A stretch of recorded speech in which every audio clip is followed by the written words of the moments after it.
Ouais. La qualification en sport automobile, c'est vraiment une discipline presque à part, en fait.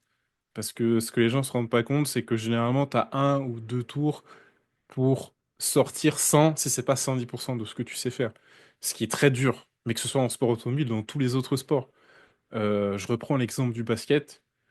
Quand il reste 2 minutes, qu'il y a 4 points d'écart entre les deux équipes et qu'on te dit là, maintenant, là, faut que tu portes la fin du match, soit ça passe, soit ça casse. Il y a des gens qui sont capables, tout de suite, ils vont être dedans, et puis le mec, il va te mettre 15 points en 1 minute, et il y en a d'autres, ils y arrivent pas.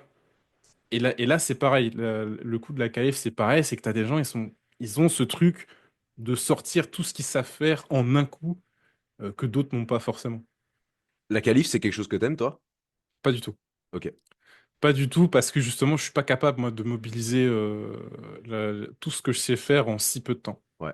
Après, c'est un passage obligatoire, hein. J'ai beau ne pas aimer la qualif, j'ai quand même appris à essayer d'en faire au fur et à mesure des années. Parlons du sim racing un petit peu. Avec Parce que plaisir. là, on parle racing, mais c'est bien, hein. C'est cool.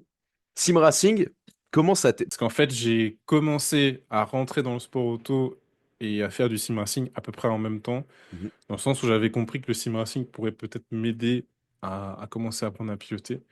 Donc ça a toujours été un outil.